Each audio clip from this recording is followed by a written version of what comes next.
नमस्कार, आप देख रहे हैं द फैक्ट इंडिया और मैं हूं आपके साथ इंदु राठौड़।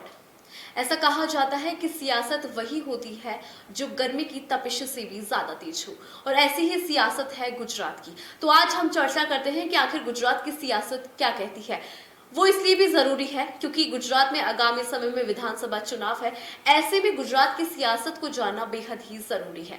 तो देखिए, गुजरात में सत्ता के लिए कई खेल खेले गए। जहां कांग्रेस ने कई बार बीजेपी को टक्कर देने की कोशिश की, तो कई जगह बीजेपी को कांग्रेस से हारना भी पड़ा। मतलब कुछ ऐसे विधानसभा सीटें भी हैं जहां पे कांग्रेस ने बढ़त बनाई थी और बीजेपी को हार का सामना करना पड़ा था। यूं तो भाजपा गुजरात पर 27 सालों से काबिज है और भाजपा वहां का राजनीतिक और जातिगत समीकरण बखूबी तरीके से समझती है। लेकिन कुछ विधानसभा सीट ऐसी भी है जहां बीजेपी को हमेशा से बहुत ज्यादा मेहनत करनी पड़ी थी। तो देखिए, गुजरात की एक ऐसे विधानसभा सीट जिसका नाम है बापूनगर विधानसभा सीट। इस पर भाजपा जीत के लिए जितोड़ मेहनत कर रही है। 2017 के चुनाव में यहां से भाजपा को हार का सामना करना पड़ा था। एक तरफ बीजेपी ने पूरे गुजरात में जीत हासिल की, लेकिन ये जो सीट है यहाँ पर बीजेपी को बहुत ज्यादा मेहनत करनी पड़ती है और यहाँ फिर भी उसे हार का सामना करना पड़ा था। अहमदाबाद जिले की ये सीट लंबे समय बाद कांग्रेस के खाते में आई थी।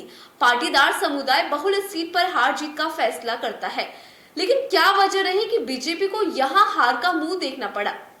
दरअसल बापूनगर सीट पर लंबे समय तक भाजपा का कब्जा रहा था। 2017 के विधानसभा चुनाव में पाटीदार समुदाय की नाराजगी की वजह से बीजेपी के हाथ से ये सीट चली गई।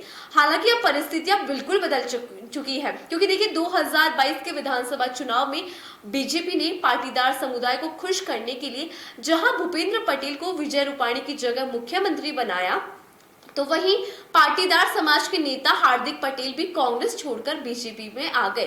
राजनीतिक विश्लेषक मान रहे हैं कि सीट भाजपा के लिए बहुत ज्यादा अहम भी है और इस बार भाजपा यहां पर मजबूत भी दिखाई दे रही है। तो देखिए, अहमदाबाद जिले के अंतर्गत पड़ने वाली बापूनगर विधानसभा सीट पर सबसे ज्यादा मतदाता पाटीदार समुदाय के हैं, इसीलिए ये सीट हमेशा से पाटीदार मतदाताओं का वर्चस्व रहा।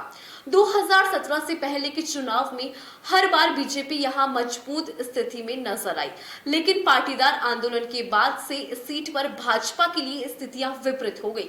लेकिन अब हालात फिर से सामान्य नजर आ रहे हैं। बापूनगर विधानसभा सीट से कांग्रेस विधायक हिम्मत सिंह पटेल राजस्थान से ताल्लुक रखते हैं। वो गुर्जर समुदाय से आते हैं।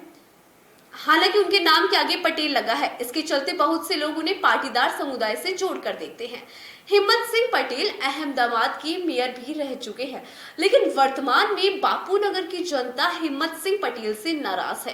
क्षेत्रीय जनता का कहना है कि 5 साल में क्षेत्र में कोई भी काम नहीं हुआ है, इसीलिए कांग्रेस को आगामी विधानसभा चुनाव में यहाँ लोगों की नाराजगी का सामना करना पड़ सकता है। हालांकि बापूनगर विधानसभा सीट पर हिम्मत सिंह के अलावा कांग्रेस के पास इस वक्त कोई विकल्प नहीं है और हिम्मत सिंह से जनता इसलिए नाराज है क्योंकि 5 सालों में कोई भी विकास का कार्य नहीं हुआ है।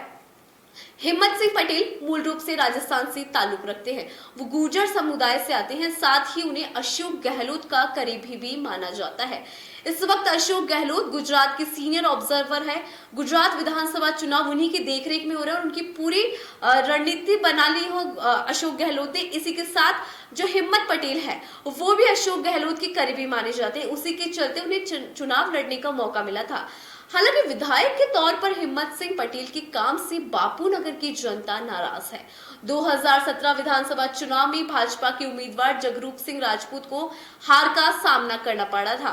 यहां से कांग्रेस के प्रत्याशी हिम्मत सिंह पटेल ने जीत दर्ज की थी, यानी कि हिम्मत सिंह पटेल के सामने जगरूप सिंह राजपूत थे, लेकिन जगरूप सिंह राजपूत को हार का सामना करना पड़ा। बापूनगर विधानसभा सीट पर पाटीदार समुदाय के मतदाताओं का दबदबा है, इसीलिए यही जो समुदाय है ये तय करता है कि आखिर में इस बार जो ये सीट है किसके हाथ में जाएगी। तो देखिए, ये था बापूनगर विधानसभा सीट का समीकरण कि वहां पर जातिगत समीकरण कितना महत्व रखता है, क्योंकि वहां पर सबसे ज्यादा जो वर्चस्व है वो है पाटीदार समुदाय का। ऐसे में बीजेपी ने भी अपनी रणनीति रखी थी और इस बार देखने वाली बात ये होगी कि क्या फिर से इस सीट पर बीजेपी अपना कब्जा जमा पाती है। फिलहाल के लिए इतना ही, तब तक के लिए देखते रहिए द फैक्ट इंडिया। नमस्कार।